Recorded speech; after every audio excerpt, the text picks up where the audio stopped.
Bonjour à toutes, bonjour à tous. Bienvenue dans mon espace de prédication en ligne. J'en profite pour dire merci à celles et ceux qui se sont déplacés pour me rencontrer à Paris le premier dimanche de l'Avent. Je veux leur dire merci pour ça. Et puis, je voudrais qu'ils sachent qu'ils sont toujours dans mes prières. Je voudrais leur lire un passage de la Bible dans Psaume 105. C'est dans le Psaume 105. Voilà. Versets 12, 13, 14, 15. Ils étaient alors qu'un peu nombreux, très peu nombreux, et étrangers dans le pays. Ils allaient d'une nation à une autre, et d'un royaume vers un autre peuple. Mais il permit à personne de les opprimer. Il châtia des rois à cause d'eux.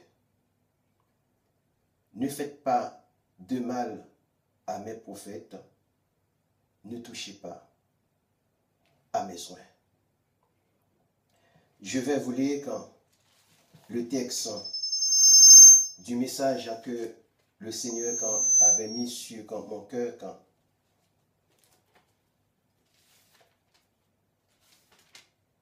pendant plusieurs mois déjà. C'est dans Matthieu chapitre 8, verset 18, 19 et 20. Jésus, voyant une grande foule autour de lui, donna l'ordre de passer sur l'autre bord.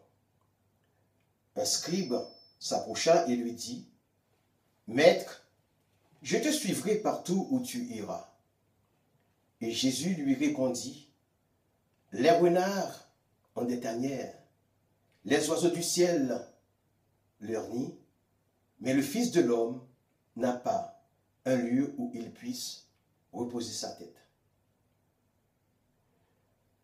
Ce texte me fait penser qu'il n'y a pas de petite surface ou de grande qui empêchait Jésus d'accomplir la mission pour laquelle il était venu dans le monde. Pendant qu'il était dans la maison de Pierre, et après avoir guéri la belle-mère de ce dernier d'une fièvre, il guérissait d'autres malades qu'on lui amena ce soir-là. Et un grand nombre de personnes venaient à lui, là où il se trouvait. Puis, il guérissait et chassait les esprits impurs. Plus il y avait du monde qui venait à lui. Plus il guérissait, plus il y avait du monde qui venait à lui.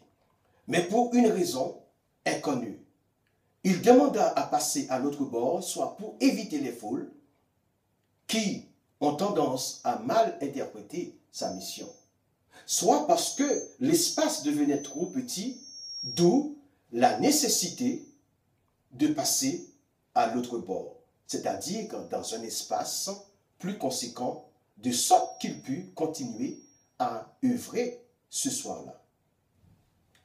Ce que l'on peut retenir de la deuxième hypothèse, c'est qu'il ne pouvait en aucun cas refuser sa grâce à ceux qui la lui demandent. C'est sur son chemin vers l'autre bord que soudainement un homme s'est approché de lui dans le but de se mettre à son service. Et cet homme était un scribe.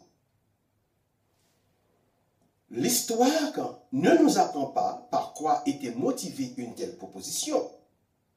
Elle ne nous apprend pas que ce scribe répondit exactement aux caractéristiques des appelés d'alors. Elle ne nous dit non plus qu'il ait agi avec désintéressement. Nous n'avons pas l'exactitude des détails littéraires de ses pensées. Seul Jésus le savait, car que lui seul connaît la pensée des hommes, selon Matthieu chapitre 9, verset 4. Donc, il nous faut chercher à comprendre ses motivations, puisque nous avons la pensée du Christ, selon 1 Corinthiens chapitre 2, verset 16.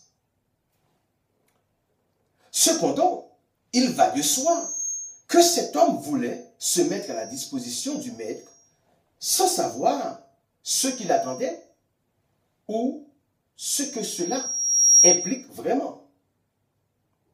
C'est vraisemblablement pour cette raison que Jésus utilisait une réponse métaphorique. Les renards ont des tanières, les oiseaux du ciel ont leur nid, mais le Fils de l'homme n'a pas un lieu où il puisse reposer sa tête. Voilà la réponse que Jésus donna à cet homme. Que savons-nous de cet homme? Nous savons qu'il était un scribe. Or, un scribe est un copiste, employé à faire des écritures et aussi pour enseigner la loi de Moïse, et aussi pour enseigner aux autres. La demande de ce scribe avait une portée beaucoup plus terrestre que céleste, ce que nous allons voir. Au vu de la notoriété du pouvoir du Christ, il se pourrait qu'il ait eu, qu'il eût aspiré à une position plus privilégiée comme celle qu'avaient demandé Jacques et Jean, à savoir l'un à la droite de Jésus et l'autre à sa gauche quand il viendra dans sa gloire, d'où la réponse de Jésus que je cite en ouvrant une parenthèse. Il est vrai que vous boirez la coupe que je dois boire et que vous serez baptisés du baptême dont je dois être baptisé, selon Marc chapitre 10, verset 38, fin de citation. Pour le reste du verset, nous allons le voir dans quelques secondes. Pour ces appelés de conviction, Jésus leur a donné une réponse qui est en adéquation avec leur position d'élu. Et aussi une réponse décevante pour ce qui concerne leur requête. Je cite, « Mais pour ce qui est d'être assis à ma droite ou à ma gauche, cela ne dépend pas de moi et sera donné à ceux à qui cela sera réservé ou est réservé. » Marc chapitre 10, verset 39. Analysons la réponse métaphorique du Seigneur. Les renards ont des tanières. Jésus utilisait souvent les réalités de la nature pour illustrer son enseignement, tel que nous le voyons au travers des paraboles. L'image du renard, telle que nous connaissons l'animal, ne peut être liée que par une catégorie d'hommes et de femmes de cette époque-là. Nous n'allons pas chercher trop loin, car un poète français du XVIIe siècle nous en a fait un portrait dans la fable intitulée « Le renard et le corbeau ». Cet animal est l'image de la ruse ou du stratagème. Étant donné que Jésus utilisait souvent des choses courantes de la nature pour appuyer ses discours privés au public, nous comprenons qu'il dressa le portrait d'une catégorie de personnages par la déclaration suivante, les renards ont des tanières. Les tanières, qu'est-ce que c'est? Les tanières sont des petites grottes souterraines ou des cachettes. Elles symbolisent toutes sortes d'escroqueries et autres choses faites dans le secret. C'est le lieu où les bêtes sauvages se retirent, soit pour se reposer, soit pour jouir du butin qu'elles ont acquis. Dans la fable Le renard et le corbeau de Jean de La Fontaine, nous en déduisons qu'après que le renard se fut emparé du fromage par la tromperie, et que s'il pouvait parler, dirait « Quel imbécile! Pense-t-il qu'il est vraiment beau ?» De ce premier volet, Jésus s'est mis plus bas que ceux qui n'ont plus de rang social. Nous pouvons le voir un peu plus loin dans le choix de condamnation dont il fut l'objet dans Jean 18, chapitre 39, dans Jean chapitre 18, pardon, versets 39 et 40, quand Pilate a dû choisir qui de Jésus ou de Barabbas devait être libéré. Il dit alors, mais comme c'est parmi vous une coutume que je vous relâche quelqu'un à la fête de Pâques, voulez-vous que je vous relâche le roi des Juifs? Alors, de nouveau, tous crièrent, non, pas lui. C'est-à-dire que Jésus, pas Jésus, mais Barabbas. Or, Barabbas était un brigand. Ici et alors, ne fut-il pas placé plus bas que le brigand? Pour plus de précision, le mot brigand est dérivé du mot lestes du grec qui se traduit par voleur, celui qui dépouille son prochain. Ce type de renard, on les retrouve dans Luc chapitre 10, chapitre 10, verset 30. Leur tâche première est de dépouiller les autres. Ceci nous fait comprendre le profil des hommes qui veulent réussir au détriment des autres. C'est la paupérisation des autres qui fait leur richesse. Certains personnages de son temps furent dans cette catégorie. Aujourd'hui, tout escroqueur peut trouver la délivrance dans le sacrifice volontaire de Jésus.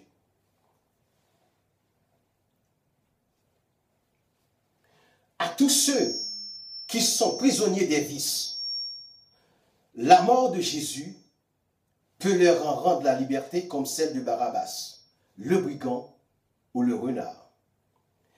Il n'y a pas de différence entre les renards technocrates et les renards prolétaires dans le sens moral du terme, mais dans le sens du pouvoir. Là, il y a une différence. C'est pourquoi tous doivent agir autant qu'il leur est possible avec justice et équité en levant les mains propres vers le ciel. La Bible fait mention d'un renard repenti qui s'appelait Zachée, un fonctionnaire de l'État. Quel État? L'État romain. Sa richesse vient du fait qu'il ne versa pas toute la taxe collectée à l'État. Donc, si les taux étaient établis, il les augmentait pour s'approprier en surplus une coquette somme après avoir remis à l'État le montant préalablement fixé. Ce publicain ne recevait aucun salaire légitime. Il était chef des collecteurs. De ce fait, il fixa lui-même le montant à exiger, ce qui explique sa grande richesse. Alléluia. Le texte ne nous dit pas qu'il était salarié des Romains, mais on peut pressentir quand il était à son compte. Bien entendu.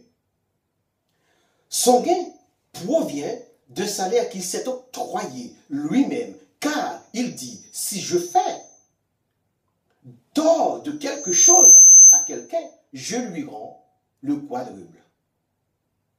Ah, on va analyser cette partie.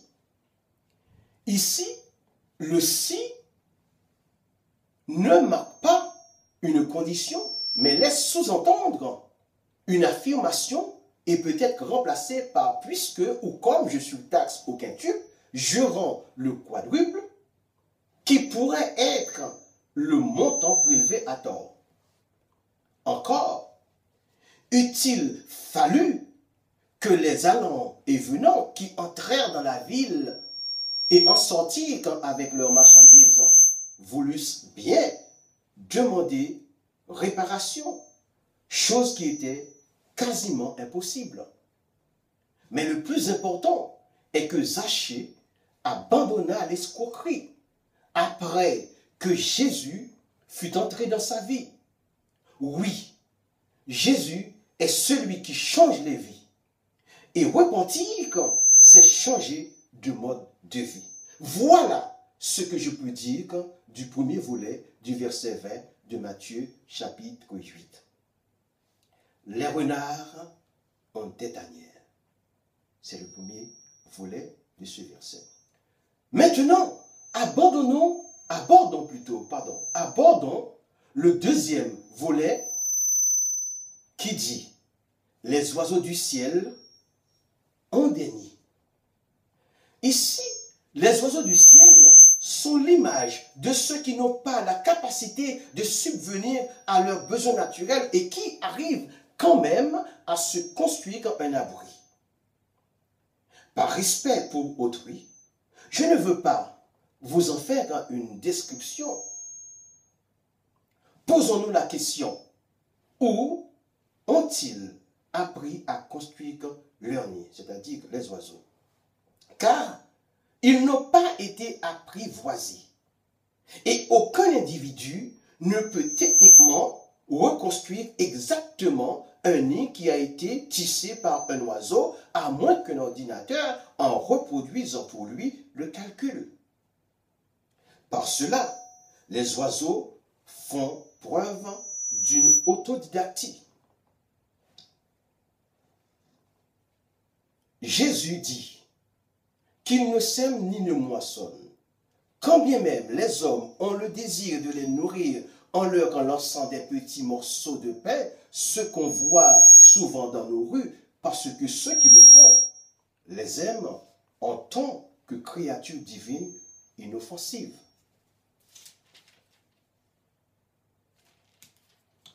Matthieu fait uniquement mention des oiseaux du ciel au 26e verset du 6e chapitre de son évangile, et Luc des corbeaux au 24e verset du 12e chapitre de son évangile, lequel a été adopté.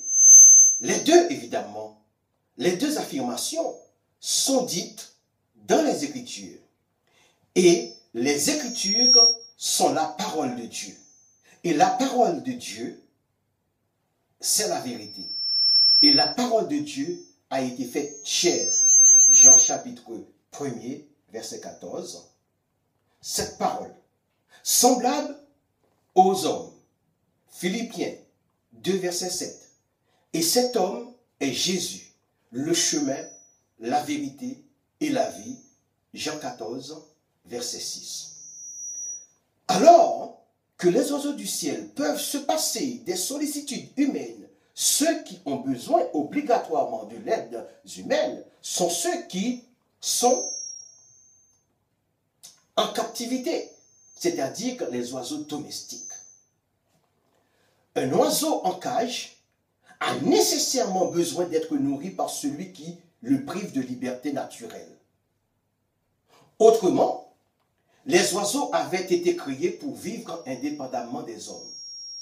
Toute personne de foi qui se reconnaît dans l'image que Jésus dressa en ce qui concerne la vie d'un oiseau ne doit pas s'inquiéter du lendemain, car le lendemain aura soin de lui-même.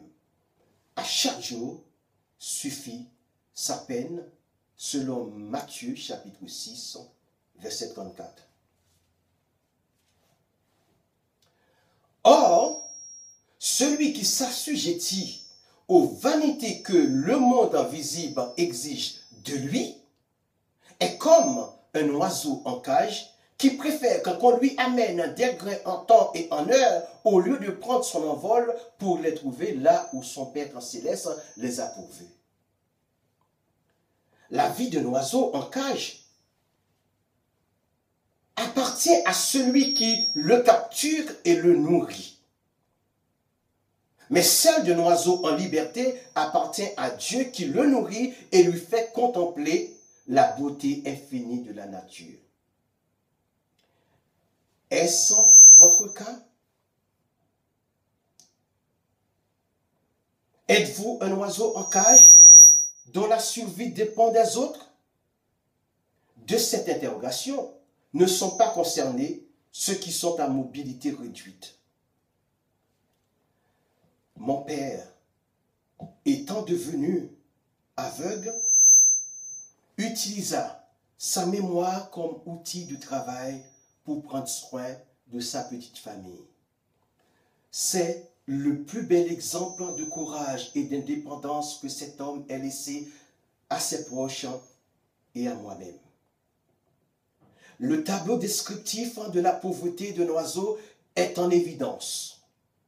Loin de là, l'intelligence d'un renard qui dépouille les autres et qui va à la chasse en prenant d'autres vies animales pour vivre. Le renard, ou les renards, bon, on va le prendre au singulier. Le renard, il est omnivore, il mange de tout, mais son principal aliment est la viande. Donc, il est plus carnivore. En parlant des oiseaux, Matthieu n'a fait allusion ni à l'aigle ni au corbeau. L'aigle lui-même peut manger un renard et d'autres oiseaux plus petits que lui. Et le corbeau, les plus petits animaux et les oisillons. C'est pour cela que je prends sagement le texte de Matthieu pour la compréhension des plus petits. Je ne pense pas que Jésus ait pu prendre l'image du corbeau pour paraphraser l'inoffensivité d'une certaine catégorie d'oiseaux en réponse aux scribes. À ce scribe qui connaissait parfaitement la Bible, la parole de Dieu, qui connaissait la loi. Alors que Jésus lui-même vivait sous la loi de Moïse et que le corbeau comme l'aigle entre dans la catégorie des oiseaux impurs de l'Ancien Testament, selon Lévitique chapitre 11, versets 13 à 15. Matthieu, ayant été un disciple choisi, fut un témoin oculo-auditif alors que Luc recueillit les informations des témoins oculaires. Donc, indubitablement, Jésus parlait des oiseaux inoffensifs. Mon frère, mon ami, si tu es dans la catégorie des gens qui sont dans l'illustration dite « les oiseaux du ciel ont des tanières », alors on peut te conseiller aussi de méditer ce que Paul a dit dans 1 Corinthiens chapitre 4, verset 7. Qu'as-tu que tu n'aies reçu? Qui signifie bien entendu, que possèdes-tu qui vient de toi? Le souffle de vie qui est en toi ne t'appartient même pas, car c'est la propriété du Dieu vivant qu'il peut reprendre à tout instant. Ta vie ou ta survie dépend de la providence divine, car tu ne sèmes ni ne moissonnes. Bien entendu, si tu ramasses des fruits dont tu n'as pas semé les grains, pourquoi te glorifies-tu?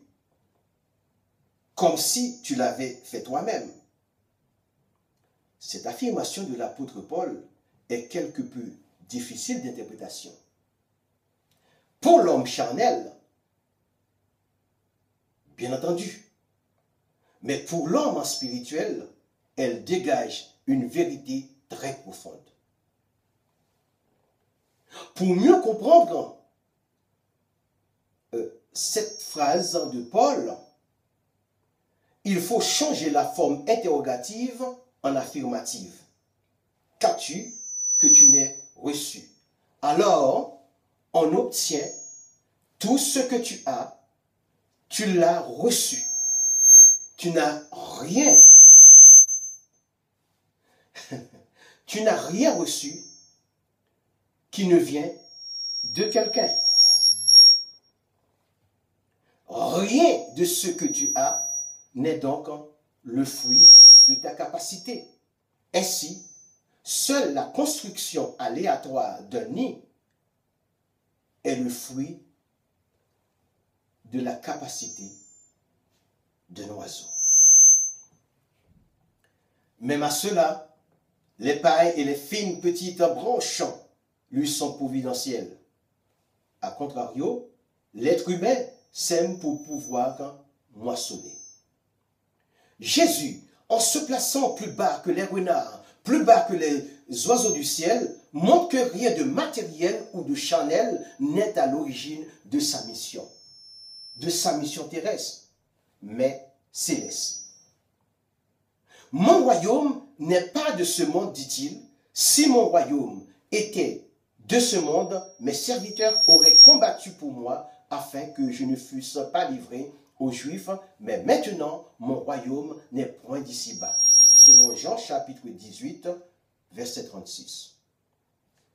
Les renards ont des tanières, les oiseaux du ciel ont des nids, mais le Fils de l'homme n'a pas un lieu où il puisse reposer sa tête. Analysons ce dernier volet qui dit « Mais le Fils de l'homme n'a pas un lieu où il puisse reposer sa tête. » En faisant cette déclaration, Jésus s'est placé en dessous de ceux qui sont mal vus, en dessous des méprisés et humiliés. L'image de ces bien-aimés est vue dans le fait que les oiseaux du ciel n'ont aucun labeur, ils sont comme les lits des champs qui ne sèment ni ne moissonnent.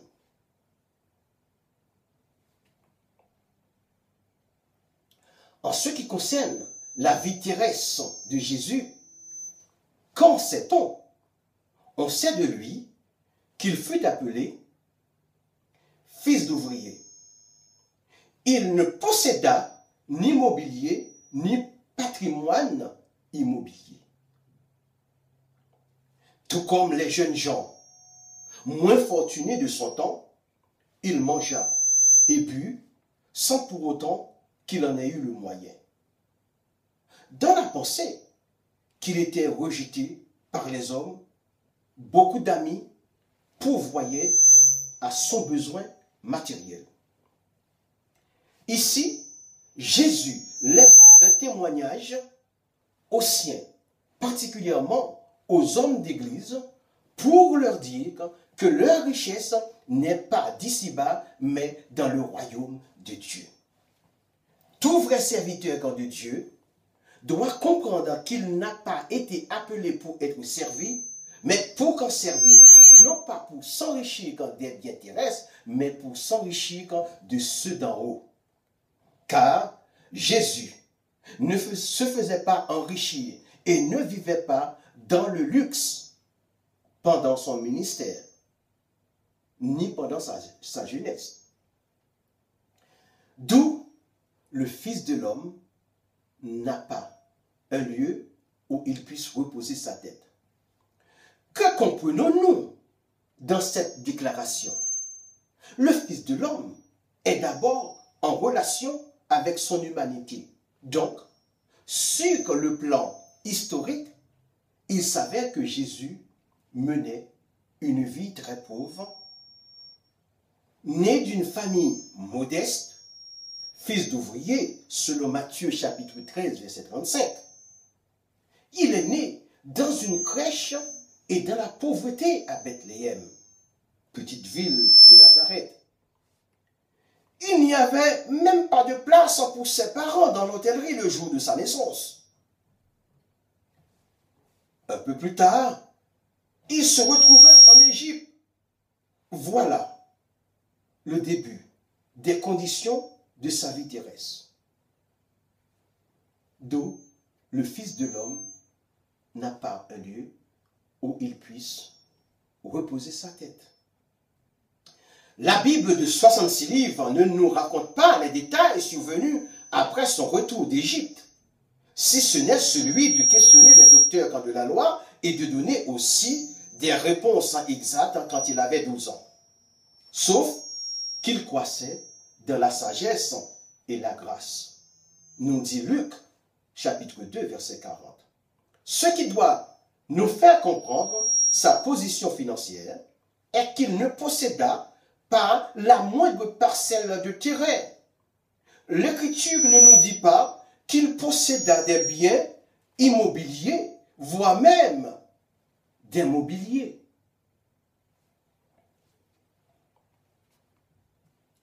Elle ne nous dit non plus qu'il posséda un moyen de transport, sauf une fois qu'il est monté sur un ânon, le petit d'une ânesse. Étonnamment, comme tous les grands docteurs de la loi, il connaissait les Écritures, sans pour autant fréquenter l'école rabbinique. D'où le questionnement de ses contemporains, de ces Juifs, disant « Comment connaît-il les Écritures, lui qui n'a point étudié ?» selon Jean 7, verset 15. Cela ne veut pas dire qu'il ne soit pas allé à l'école comme tous les petits-enfants de son âge. Donc, il est à penser que pour fréquenter l'école rabbinique, d'alors, il fallait qu'il eût les moyens financiers. Sans aller plus loin, nous en avons des exemples de nos jours et je n'en fais pas un tableau comparatif. Jésus voyagea à pied sur plusieurs dizaines de kilomètres. C'est son habitude. C'était son habitude quand il était sur la terre. Un jour, quand de la Judée en Galilée, fatigué d'un voyage, il s'arrêta au bord d'un puits en Samarie et demanda à boire à une femme qui n'avait même pas de relation avec son peuple. Tout ceci nous explique la réponse qu'il a donnée à ce scribe. Le Fils de l'homme n'a pas un lieu où il puisse reposer sa tête. Ce scribe, voyant la notoriété de Jésus, ne pensait qu'à ceux qui probablement est terrestre. Aujourd'hui, que de gens veulent se mettre au service du Seigneur Jésus pour obtenir un état plus aisé. Ce faisant, ils s'éloignent en catastrophe de la vérité de l'Évangile. Jésus dit que celui qui veut me suivre se charge de sa croix. Oui. Que veut dire quand cette phrase de Matthieu chapitre 16, verset 24? Suivre Jésus veut dire renoncer à soi-même, endurer, accepter les mépris et les humiliations que les filles et les fils du malin nous ont adressés. Or, si nous souffrons avec lui, nous serons glorifiés avec lui. Selon Romains chapitre 8, verset 17. Et si nous persévérons, nous régnerons aussi avec lui. Si nous le renions, lui aussi, il nous reniera, selon 2 Timothée, chapitre 2, verset 12. Et j'en passe. Jésus, connaissant les pensées de ce scribe, lui a fait comprendre à quoi il s'exposerait s'il devait le suivre partout où il ira. Dieu sauve tous ceux qui acceptent Jésus pour leur sauveur personnel. Mais il n'appelle pas tous au ministère. Jésus sauve aussi bien les riches que les pauvres. Il n'a rien contre la richesse et il ne méprise pas la pauvreté. Ce qu'il appelle, ce que Jésus appelle au ministère, il les y consacre. Ces consacrés ont la faculté du libre choix de souffrir quand des ignominies dont Jésus fut l'objet ou de le rejeter pour une position plus confortable. C'est pourquoi Jésus dit que celui qui veut me suivre, qu'il se charge de sa croix. C'est comme cela que je comprends les choses. Je pars du principe d'un ingénieur quand il dit, après décoffrage, je veux entrer le premier sous la dalle. Si elle tombe, je meurs sous la science. Alors, si les deux testaments manquant à leur authenticité, je n'ai rien, je fais naufrage en suivant leur direction, car il n'y a qu'une seule chose qui soit impossible à Dieu. Quand tout est possible à Dieu, mais une seule n'est pas possible à Dieu, il est impossible que Dieu mente, selon Hébreux chapitre 6, verset 18. L'ingénieur céleste m'a laissé des plans et des compositions détaillées de la composition de l'édifice spirituel. Si je meurs, c'est dans la vérité et non hors d'elle. Le moyen le plus souvent employé par les enfants du malin contre les enfants de Dieu est de les inciter à la vanité pour les détourner de la bonne voie. Ceux qui sont mal affermis tombent souvent dans ce piège en oubliant ce qu'Ésaïe a prophétisé au 3e verset du 53e chapitre de son livre. Je cite, « Méprisé, abandonné des hommes, hommes de douleur et habitués à la souffrance, semblable à celui dont on détourne le visage. Nous l'avons dédaigné, nous n'avons fait de lui aucun cas. Cependant, ce sont nos souffrances qu'il a portées. C'est de nos douleurs qu'il s'est chargé. Et nous l'avons considéré comme puni, frappé de Dieu et humilié. » Je continue sur cette lancée pour vous expliquer encore que ce à quoi les gens qui sont dans la même catégorie que ce scribe ne pourront guère qu'en tolérer. Imaginez que vous soyez de ceux qui font partie de la cour royale ou d'un palais et que vous ayez un protocole que vous avez notablement acquis, dont vous êtes fiers. Alléluia.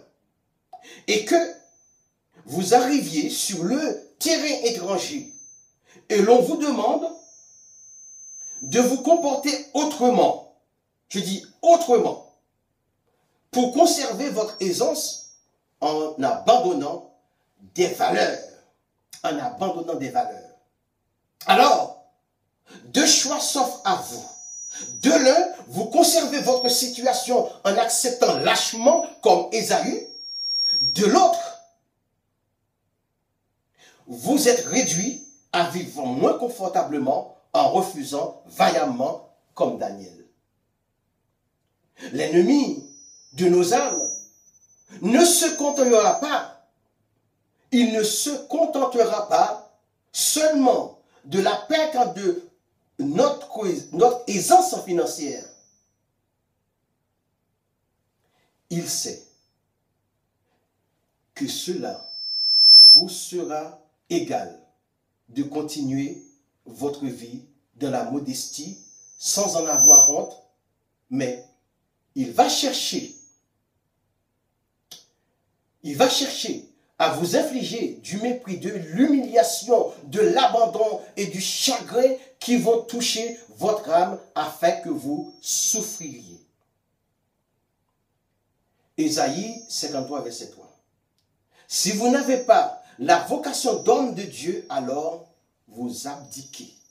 Ce faisant, vous marchez sur la route de l'oubli en voilant l'accent de Jésus, en voilant l'action de Jésus qui, du riche qu'il était, s'est fait pauvre, afin que vous fussiez enrichis. 2 Corinthiens chapitre 8, verset 9. Les renards ont des tanières, les oiseaux du ciel ont des nids, mais le Fils de l'homme n'a pas un lieu où il puisse reposer sa tête. Sur le plan spirituel, il est le repos par excellence qui ne se repose pas et qui est toujours en mouvement en tant que substantialité. Jésus est consubstantiel avec le Père. Le repos dont il est question est celui qui fournit l'apaisement et la tranquillité de l'âme. Venez à moi, dit-il, vous tous qui êtes fatigués et chargés, je vous donnerai du repos. Quel repos? La tranquillité de l'âme. Matthieu 11, verset 28. Il n'a pas un lieu où il puisse reposer sa tête. Jésus n'a pas un lieu où il puisse reposer sa tête.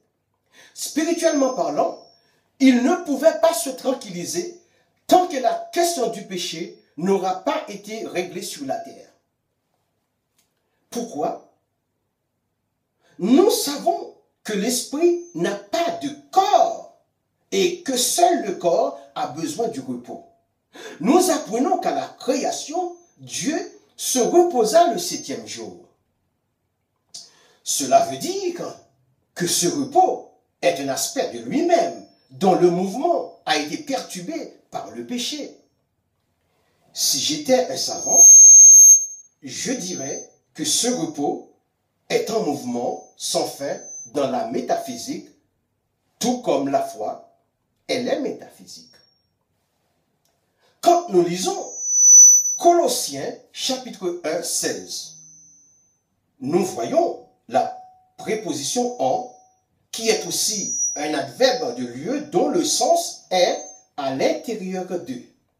Donc, le repos mentionné dans la création ne peut être autre qu'un attribut de Dieu et non un état immobile. En lui sont créées toutes choses. Et dans Romains chapitre 11, verset 36, la préposition en change en deux. Donc, de lui. C'est-à-dire que l'origine de toutes choses, c'est de lui, par lui et pour lui que sont toutes choses. Parfois, les gens demandent des choses à Dieu sans en mesurer la dimension. Si Dieu exauçait toutes les prières, certaines personnes se retrouvaient au fond du gouffre.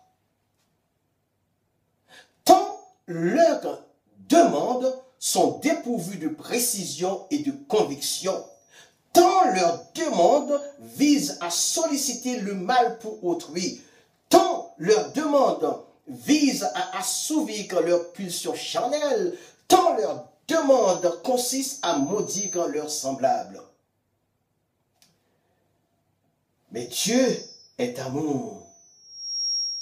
Il nous envoie son esprit pour nous aider dans nos faiblesses et traduire les expressions de nos demandes. De même aussi, l'esprit nous aide dans notre faiblesse, car nous ne savons pas ce qu'il convient de demander dans nos prières. Mais l'esprit lui-même intercède par des soupirs inexprimables. Romains chapitre 8, verset 36. Alors, amis, frères, gardez à l'esprit que vous êtes venus dans le monde avec les mains vides et que vous repartirez sans rien emporter. Suivez Jésus qui vous invite à passer sur l'autre bord du lac, d'où vous pourrez le servir honnêtement. Prions pour la tranquillité de votre âme. Seigneur éternel notre Dieu, merci pour ce moment que je viens de partager avec mes frères internautes et mes amis. Je te demande de les toucher, de toucher ceux qui sont malades, celles et ceux qui sont malades, de les toucher, Seigneur. Seigneur, quand celles et ceux qui n'ont pas l'assurance de leur salut, de mettre ta conviction dans leur cœur. Je te prie, Seigneur éternel, de les protéger pour qu'en ta gloire, au nom de Jésus, à qui appartiennent l'honneur et la gloire au siècle des siècles. Amen. Au revoir.